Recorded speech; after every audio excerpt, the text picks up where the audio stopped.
Saudara, sidang perdana kasus korupsi yang menjerat Apri Sujadi, Bupati Bintan nonaktif, digelar secara virtual di Pengadilan Tindak Pidana Korupsi Tanjung Pinang dengan agenda mendengarkan pembacaan dakwaan dari Jaksa Penuntut Umum KPK pada Kamis pagi tadi.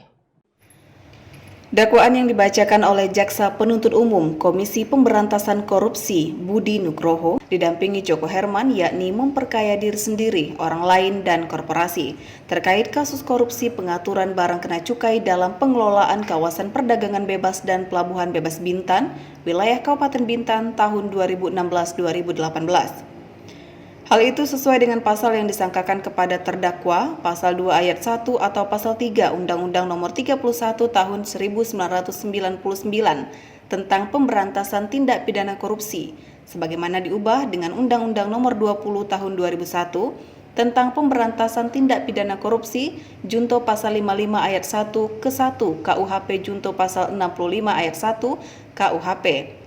Selain itu, juga didakwa melanggar pasal 3 junto pasal 18 Undang-Undang Tipikor junto pasal 55 ayat 1 ke 1 KUHP junto pasal 65 ayat 1 KUHP. Salah seorang pengacara Apri Sujadi, Eva Nora, saat dimintai tanggapan atas pihak-pihak yang ikut menerima ataupun meminta uang korupsi yang menjerat Apri, enggan berkomentar lebih jauh. Itu merupakan kewenangan jaksa dan semuanya nanti akan dibuktikan dalam persidangan. Resepsi itu kan soal formal ya. Iya. Kalau soal formal kan tidak ada yang salah di sana. Misal nama, tempat tinggal, kejadian dan lain sebagainya. Tetapi isi daripada dakwaan itu tentu akan kita buktikan di pengadilan nanti. Oh gitu. Nah, mengenai substansi kerugian itu sepertinya pihak sendiri melihat seperti apa? Ya, nanti kita buktikanlah, kita dengar keterangan ahli dulu, ahli dari mereka juga kita akan hadirkan ahli, nanti kita lihatlah berapa sebenarnya kerugiannya. Begitu. Kami juga tidak bisa bicara lebih jauh, karena itu yang akan dibuktikan berapa kerugiannya nanti.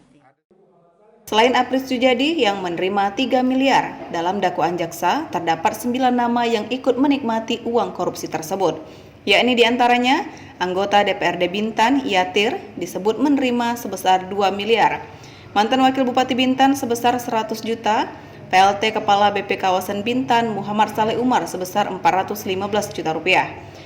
Kemudian anggota 2 bidang pelayanan terpadu BP Bintan Yurio Iskandar 240 juta, Edi Pribadi Wakil Kepala BP Bintan 2011-2016 menikmati 75 juta, dan Alveni Harmi staf bidang DPMP TSP Bintan 47 juta. Selanjutnya Kepala BP Bintan 2011-2016 Mardia sebesar 5 juta, Setia Kurniawan, Kasides Perindak Bintan sebesar 5 juta rupiah.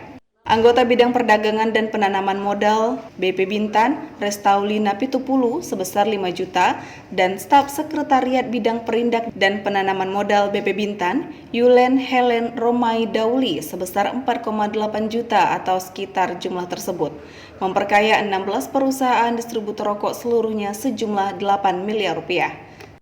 Zuprianto melaporkan dari Tanjung Pinang.